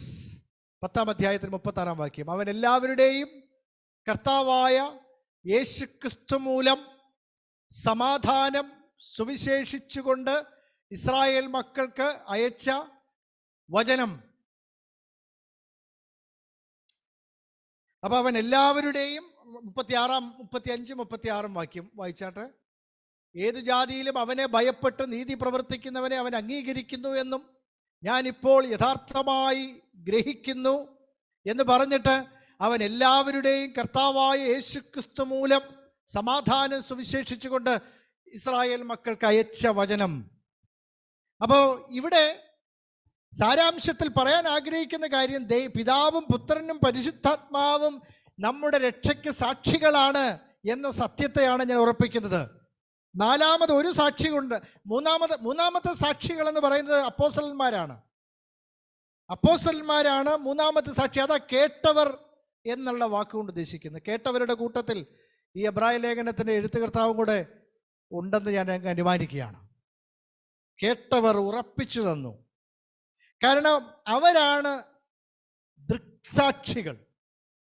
നമ്മളാരും ദൃക്സാക്ഷികളല്ല. ഞാനിത് പല ആവർത്തി പറഞ്ഞിട്ടുണ്ട്. നമ്മൾ കർത്താവിനെ നേരിട്ട് കണ്ടിട്ടില്ല. പക്ഷെ നേരിട്ട് കണ്ടിട്ടുള്ളവർ ഉറപ്പിച്ചു തന്ന കാര്യത്തിലാണ് നമ്മൾ വിശ്വസിക്കുന്നത്. അത് വളരെ പ്രധാനപ്പെട്ടതാണ്. കേവലം അങ്ങനെ ദൈവം നേരിട്ട്, ദൈവത്തിന്റെ സാക്ഷ്യം യെസ്, പക്ഷേ സാധാരണമായ മനുഷ്യരിലൂടെ, തൻ്റെ ശിഷ്യന്മാരിലൂടെ ദൃക്സാക്ഷികൾ കണ്ട കാര്യം, അതാണ് വളരെ പ്രധാനപ്പെട്ടത്. ഞങ്ങൾ കണ്ടത്, ഞങ്ങൾ കേട്ടത്, ഞങ്ങൾ അനുഭവിച്ചത്, ഞങ്ങളുടെ കൈ തൊട്ടത്, ഇത് സംബന്ധിച്ച ജീവന്റെ വചനമെന്നാണ്. അല്ലെങ്കിൽ അവർ കള്ളസാക്ഷ്യം പറയുക. ദൃക്സാക്ഷികൾ കണ്ട് ഉറപ്പിച്ച അവരുടെ വചനത്തെയും ദൈവം ഉറപ്പിച്ചോ? അതാണ് നാലാമത്തെ സാക്ഷ്യം. ഈ കേട്ടവരുണ്ടല്ലോ, കേട്ടവർ ഉറപ്പിച്ചു തന്നത് മാത്രമല്ല, അവര് പ്രവർത്തിച്ച അനവധിയായ അത്ഭുതങ്ങളും അടയാളങ്ങളും അത് കൂടുതൽ ഉറപ്പോടെ നമുക്ക് ലഭിക്കുക. അവരിലൂടെയും ദൈവം അവർ പ്രസംഗിച്ച സത്യത്തെ സാധൂകരിക്കുന്ന നിലയിലുള്ള കാര്യത്തെ പ്രവർത്തിച്ചു എന്നുള്ളതാണ്. എന്നെ ശ്രദ്ധിക്കുന്നവർക്കായി ഞാൻ ദൈവത്തിന് നന്ദി പറയുന്നു. അപ്പം തൻ്റെ ശിഷ്യന്മാരിലൂടെ ഈ നാലാമത്തെ സാക്ഷികൾ, മൂന്നാമത്തേത് അപ്പോസ്തലന്മാരാണ്, നാലാമത്തെ വീണ്ടും ദൈവം തന്നെ അവരിലൂടെ പ്രവർത്തിച്ച വീണ്ടും ദൈവം സാക്ഷ്യപ്പെടുത്തുകയാണ് ഇത് ദിവ്യമാണ് എന്ന സത്യത്തെ. അടയാളങ്ങളിലൂടെ, അത്ഭുതങ്ങളിലൂടെ, വലിയ വീര്യപ്രവൃത്തികളിലൂടെ, ഇതെല്ലാം കേട്ടവരിലൂടെയും ദൈവം വീണ്ടും പ്രവർത്തിക്കുന്നു. അപ്പോസ്തലന്മാർ വലിയ അടയാളങ്ങൾ ചെയ്തു എന്ന ചരിത്രവും സാക്ഷ്യം പറയുന്നു. അപ്പൊ ഇത്രമാത്രം വ്യക്തതയോടെ ലഭിച്ച ഈ വലിയ രക്ഷയ്ക്ക് ഇതിനെ നോക്കിക്കൊണ്ട് ഏതെങ്കിലും വിധത്തിലുള്ള അവഗണനാ മനോഭാവം നമ്മിലുണ്ടെങ്കിൽ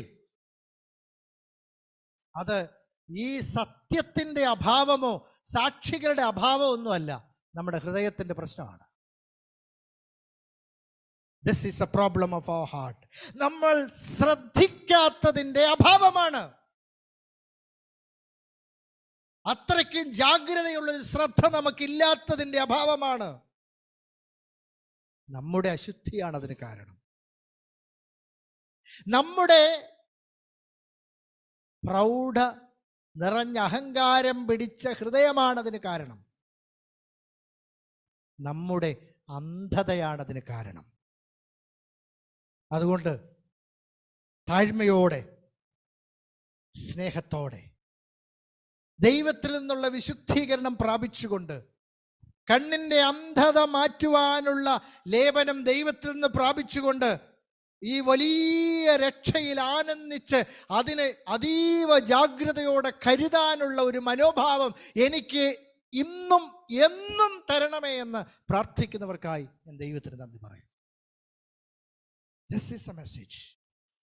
നമ്മൾ ഒരു കാലത്തും ഇത്ര വലിയ രക്ഷയെ അവഗണിച്ചുകൊണ്ട് ജീവിക്കരുത്. ഒരു കാലത്തും അവഗണിച്ചുകൊണ്ട് ജീവിക്കരുത്. എനിക്ക് ദൈവം തന്ന സ്വീകാര്യതയെ, ദൈവം മക്കളാക്കി എന്നെ തീർത്തതിനെ അവഗണിച്ചുകൊണ്ട് ജീവിക്കരുത്. ഏതെങ്കിലും വിധത്തിലുള്ള ഒരു അവഗണനാ മനോഭാവം, അതിനോടുള്ള ഒരു താല്പര്യക്കുറവ് നമ്മിൽ രൂപപ്പെട്ടു വരുമ്പോഴേ അത് ഡീല് ചെയ്തില്ലെങ്കിൽ നമ്മൾ ഡ്രിഫ്റ്റ് ചെയ്തുകൊണ്ടേയിരിക്കും. നമ്മൾ സത്യത്തിൽ നിന്ന് നമ്മൾ മൂവ് ചെയ്ത സമയങ്ങളിലൂടെ നമ്മൾ പിന്നെയും തിരിച്ചു വരണം. അതുകൊണ്ട് ദൈവവചനം, അതിലെ സത്യങ്ങൾ കൈക്കൊള്ളാൻ ഒരു ഏതെങ്കിലും വിധത്തിലുള്ള നിസ്സംഗത ഹൃദയത്തിൽ ജനിക്കുന്നുണ്ടെങ്കിൽ അതിനെ നഖശിഖാന്തം എതിർക്കണമെന്ന് പറയും. ഞാൻ പറയട്ടെ, പ്രാർത്ഥിക്കാനുള്ള അമാന്തം നമ്മിൽ ഉണ്ടാവുന്നുണ്ടെങ്കിൽ അതിനെ നഖശിഖാന്തം എതിർക്കാനുള്ള കൃപയ്ക്കായി ദൈവത്തോട് അപേക്ഷിക്കൂ. ഇത്ര മഹത്തായ രക്ഷയുടെ മഹിമയെ അതിനെ കണ്ട് അത്ഭുതം കൂറുന്ന ഒരു മനസ്സ് എനിക്കില്ലെങ്കിൽ, ദൈവമേ ആ അന്ധത എന്നിൽ നിന്ന് മാറ്റണമേ എന്ന് പ്രാർത്ഥിക്കേണ്ടതുണ്ട്. എൻ്റെ ഹൃദയ ദൃഷ്ടി പ്രകാശിക്കണമേ എന്ന് പ്രാർത്ഥിച്ചതുപോലെ പൗലോസ് തൻ്റെ എഫെസോസിലുള്ള വിശ്വാസികൾക്ക് വേണ്ടി പ്രാർത്ഥിച്ച് ഇത്ര വലിയ രക്ഷയെക്കുറിച്ചുള്ള ചിത്രം വരച്ചിട്ട് പ്രാർത്ഥിച്ചത് എന്താണ്? നിങ്ങളുടെ ഹൃദയദൃഷ്ടി പ്രകാശം ഇതൊക്കെ ഒന്ന് കാണാൻ, ഇതിൽ ആനന്ദിക്കാനുള്ളൊരു മനോഭാവം വേണമെന്ന് പ്രാർത്ഥിച്ചതുപോലെ ഇന്ന് നമുക്ക് ഓരോരുത്തർക്കും വേണ്ടി ഞാൻ പ്രാർത്ഥിക്കുക.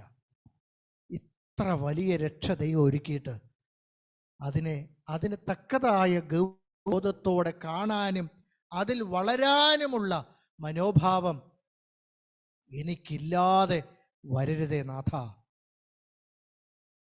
അങ്ങനെ വന്നാൽ വേറൊരു ഓപ്ഷൻ ഇല്ല എന്നാണ്. രക്ഷയ്ക്കായി ദൈവം രണ്ടാമതൊരു വഴി കണ്ടുപിടിച്ചിട്ടില്ല.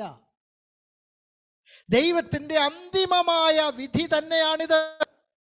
ദൈവം പണ്ട് ഭാഗമായിട്ടും വിവിധമായിട്ടൊക്കെ സംസാരിച്ചു. പക്ഷെ അന്തിമമായി പുത്രൻ മുഖാന്തരം സെറ്റിൽ ചെയ്തു തൻ്റെ രക്ഷയുടെ എന്നേക്കുമായിട്ടുള്ള വഴി. അതിനെ നമുക്ക് അതീവ ഗൗരവത്തോടെ കാണാൻ കഴിയുന്നില്ലെങ്കിൽ there is no other option. അതുകൊണ്ട് എൻ്റെ ഹൃദയം, എൻ്റെ മാംസം ദൈവത്തെ നോക്കി ഘോഷിക്കുന്നു എന്ന് പറയുമ്പോൾ ദൈവം ഒരുക്കിയ രക്ഷയെ നോക്കി ഏൺ ചെയ്യുന്ന ആ ഒരു ജീവന്റെ, ആത്മീയ ജീവന്റെ തുടിപ്പ് എന്നിൽ ഉണ്ടാവട്ടെ എന്ന് നമുക്ക് ഓരോരുത്തർക്കും പ്രാർത്ഥിക്കണം. ആത്മീയ ജീവനുള്ളവർക്ക് ആത്മീയ ജീവന്റെ തുടിപ്പുണ്ടാവണം. ഇതിനെ ഏതെങ്കിലും വിധത്തിൽ അഗണ്യമായി വിചാരിക്കുന്ന പാപം, തിന്മകളൊക്കെ എന്താ നമ്മുടെ കാഴ്ചയെ മങ്ങുമാറാക്കുക. നമുക്ക് ഒന്നും കാണത്തില്ല. ഇത് അന്ധതർക്ക് എന്തെങ്കിലും കാണാൻ പറ്റും? അന്ധർക്ക് ഒന്നും കാണാൻ പറ്റില്ല. ഒരല്പം മങ്ങലുണ്ടെങ്കിൽ കാഴ്ച മങ്ങും, അതിനനുസരണമായി കാഴ്ച കുറയും.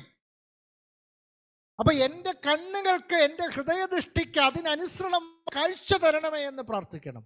ഇതിൻ്റെ ഗൗരവബോധത്തെ പൂർണ്ണമായി ഉൾക്കൊണ്ടുകൊണ്ട് തുടർമാനമായ അത്ഭുതം കൂറുന്ന ഗ്രാറ്റിറ്റ്യൂഡോടുകൂടെ ഇത്ര വലിയ രക്ഷയെ ഒരിക്കലും ഒരിക്കലും ഒരിക്കലും അഗണ്യമായി വിചാരിക്കാൻ എൻ്റെ ജീവിതത്തിൽ ഒരു കാലത്തും ഇടവരരുതേ എന്നെല്ലാവരും ഹൃദയത്തിൽ തേങ്ങി പ്രാർത്ഥിക്കാൻ ദൈവത്തിൻ്റെ ആത്മാവിൽ ഈ വചനത്തിൻ്റെ അടിസ്ഥാനത്തിൽ നമ്മെ ഓരോരുത്തരെയും ഞാൻ ബുദ്ധി ഉപദേശിക്കുന്നു.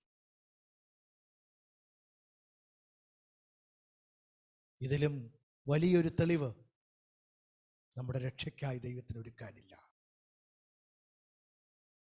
ഇതിലും വലിയൊരു തെളിവ് രക്ഷയ്ക്കായി ഒരുക്കാനില്ല. അതുകൊണ്ട് ഇതുവരെ പറഞ്ഞ സത്യത്തിൻ്റെ അടിസ്ഥാനത്തിൽ വീണ്ടും ഈ വേദഭാഗം വായിച്ച് കേൾപ്പിക്കുന്നു. അതുകൊണ്ട് നാം വല്ലപ്പോഴും ഒഴുകിപ്പോകാതിരിക്കേണ്ടതിന് കേട്ടത് അധികം ശ്രദ്ധയോടെ കരുതിക്കൊള്ളുവാൻ ആവശ്യമാകുന്നു. ദൂതന്മാർ മുഖാന്തരം അരുളി ചെയ്ത വചനം സ്ഥിരമായിരിക്കുകയും ഓരോരോ ലംഘനത്തിനും അനുസരണക്കേടിനും ന്യായമായ പ്രതിഫലം ലഭിക്കുകയും ചെയ്തു എങ്കിൽ കർത്താവ് താൻ പറഞ്ഞു തുടങ്ങിയതും ദൈവമടയാളങ്ങളാലും അത്ഭുതങ്ങളാലും വിവിധ വീര്യപ്രവൃത്തികളാലും തൻ്റെ ഇഷ്ടപ്രകാരം പരിശുദ്ധാത്മാവിനെ നൽകിക്കൊണ്ടും സാക്ഷി നിന്നതും കേട്ടവർ നമുക്ക് ഉറപ്പിച്ചു തന്നതുമായ ഇത്ര വലിയ രക്ഷയെ നാം ഗണ്യമാക്കാതെ പോയാൽ എങ്ങനെ തെറ്റിയൊഴിയും? അതിലൊരു കാര്യം കൂടി ഞാൻ ചേർക്കട്ടെ. ഇത്ര വലിയ രക്ഷ എന്ന പദത്തോട് ചേർന്ന് വരുന്ന ഒരു പദം തന്നെയാണ് യോഹന്നാൻ 3:16. ഇത്രമാത്രം ദൈവം ലോകത്തെ സ്നേഹിച്ചു. മലയാളത്തിൽ ആ വാക്കില്ല. For God so loved. അത്രമാത്രം, അതിന് അതേ പ്രാധാന്യത്തോടെ തന്നെയാണ് ഇത്ര വലിയ രക്ഷ. നമ്മുടെ ഹൃദയം ഇത്ര വലിയ രക്ഷയെ കണ്ടുകൊണ്ട് എന്നും അത്ഭുതം കൂറുമാർ ജീവിക്കാൻ എൻ്റെ ഹൃദയം ഈ സത്യം കാണുമ്പോൾ തണുത്തിരിക്കാതെ ഊഷ്മളമാകാനുള്ള കൃപ എനിക്ക് തരണമേ നാഥ. ഈ വചനങ്ങളാൽ ദൈവം നമ്മെ സമൃദ്ധമായി അനുഗ്രഹിക്കുമാറാകട്ടെ.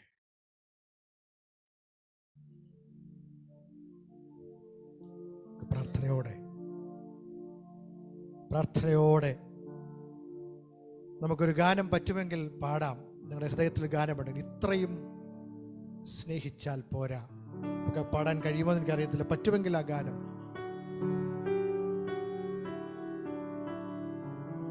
പരിശുദ്ധാത്മാവിൽ പ്രേരിതരായി നമുക്കെല്ലാവർക്കും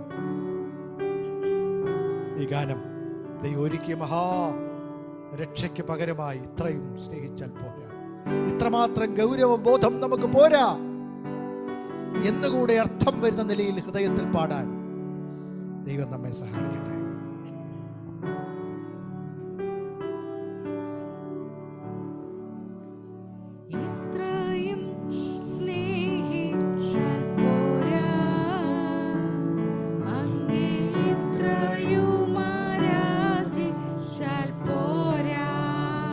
എഴുന്നേറ്റ് നിൽക്കാമോ?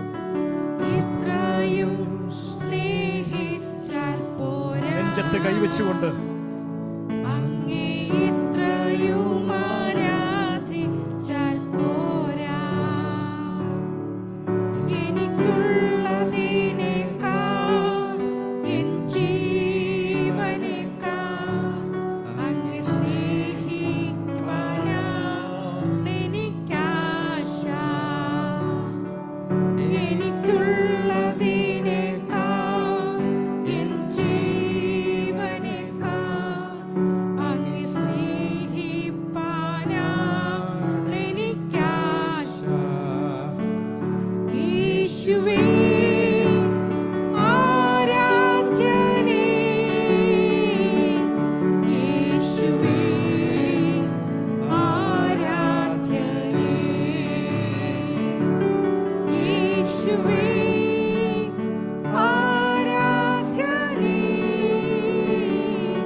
ഞാൻ എന്നും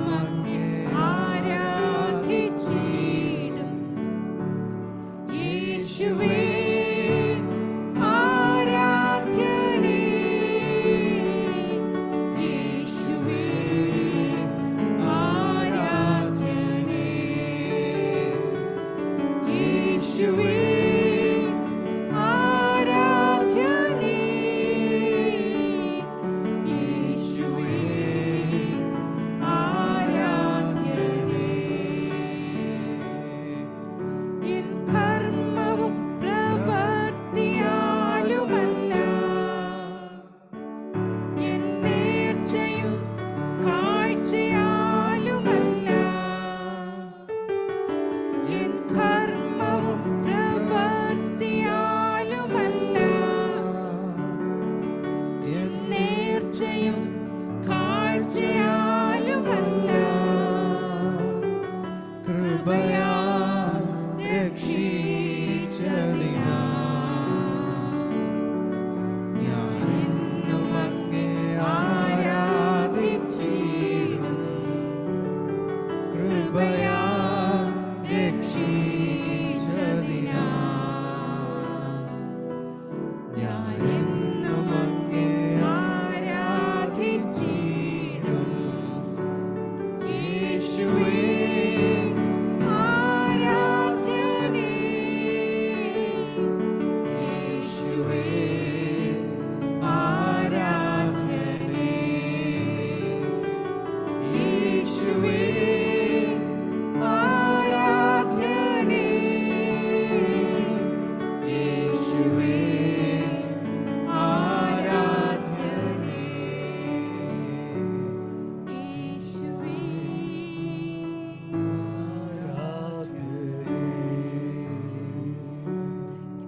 തൊട്ടടുത്ത് നിൽക്കുന്ന ആളോട് ചേർന്ന്, ദൈവം എനിക്കായി ഒരുക്കിയ ഇത്ര വലിയ രക്ഷയുടെ മഹാത്മ്യത്തിൽ ജീവിക്കാനുള്ള ഒരു കൃപ എൻ്റെ മേൽ പകരണമേ എന്ന് നമുക്ക് പ്രാർത്ഥിക്കാം. നമുക്ക് അന്യോന്യം ഓർത്ത് പ്രാർത്ഥിക്കാം.